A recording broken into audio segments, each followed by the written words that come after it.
ഇതെൻ്റെ ശിവരാത്രിയുടെ അന്നത്തെ ഒരു കൊച്ചൊരു വീഡിയോ ആണ് കേട്ടോ.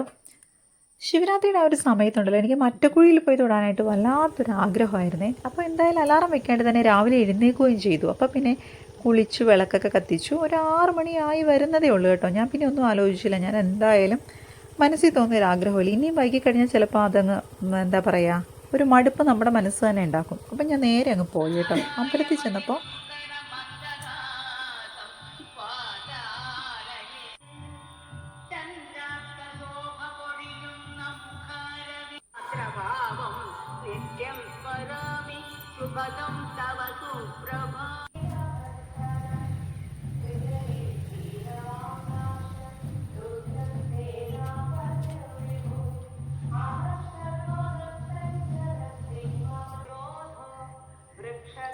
ഇപ്പം കണ്ടൊരു അറ്റ്മോസ്ഫിയർ ഉണ്ടല്ലോ, എനിക്ക് ഭയങ്കര ഇഷ്ടമാണ് കേട്ടോ. ഈ അമ്പലത്തിലൊരു രാവിലെ വെളുപ്പിന് വന്ന് തൊഴുന്നൊരു അറ്റ്മോസ്ഫിയർ, ഒരു പ്രത്യേകിച്ചൊരു വല്ലാത്തൊരു എനർജിയാണ് എനിക്ക്. ആ ഒരു പ്രത്യേകിച്ച് ഇപ്പോൾ ഒരു ഉത്സവത്തിൻ്റെ സമയവും കൂടി ആയതുകൊണ്ട് തന്നെ ആ ഒരു റെക്കോർഡും കാര്യങ്ങളും ആ ഒരു ഫ്രഷ്നെസ്സും ഇതൊക്കെ വല്ലാത്തൊരു ഫീലാണ്. ഇപ്പോൾ ഈ രാവിലെ എഴുന്നേൽക്കാത്ത ശീലം ഉള്ളത് കൊണ്ട് തന്നെ മുഖമൊക്കെ ഇങ്ങനെ വിങ്ങിയിരിക്കുകയാണ് കേട്ടോ. പക്ഷെ വെളുപ്പിന് കുളിച്ച് വന്ന് തൊഴുത് വരുന്ന ഒരു എനർജി ഉണ്ടല്ലോ, വല്ലാത്തൊരു എനർജിയാണ് കേട്ടോ.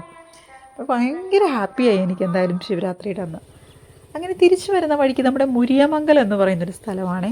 ഇതാ എന്നാ രസം ആ പാടവും ഇതേ നോക്കിക്ക്, സൂര്യൻ ഉദിച്ചിങ്ങ് വരുന്നതേ ഉള്ളൂ. അതിൻ്റെ ചോട്ടിലാണെങ്കിൽ കുറേ കൊക്കൊക്കെ ഇരിക്കുന്നു. ഞാൻ എന്തായാലും കുറച്ച് പേര് അവിടെ നിന്ന് ആ കാഴ്ചയൊക്കെ കണ്ടു കേട്ടോ. എന്നാലും ഇത് വെളുപ്പിന് നമ്മളിപ്പോൾ ഇങ്ങനെ പോകുന്നില്ലല്ലോ, അപ്പോൾ കണ്ട കാഴ്ച ഞാൻ അവിടെ നിന്ന് ശരിക്കും ആസ്വദിച്ചു. പിന്നെ നേരെ വീട്ടിലോട്ട് വന്നു കേട്ടോ. രാവിലെ ചായ പരിപാടി ഒന്നും നോക്കാണ്ടാണല്ലോ പോയത്, അവനെ കൂട്ടാണ്ടുമാണല്ലോ പോയത്. അവനാണെങ്കിൽ 2 ദിവസമായിട്ട് ചെറിയ പനിയും ജലദോഷവും ഒക്കെ ചെവിവേദനയൊക്കെ ആയിട്ട് ഇച്ചിരി ആൾ ഡള്ളായിട്ടിരിക്കുക. അങ്ങനെ നേരെ വീട്ടിൽ വന്നു, ചായപ്പരിപാടിയെല്ലാം നോക്കി അവനെ കുത്തിപ്പൊക്കി വിളിച്ചുണർത്തി.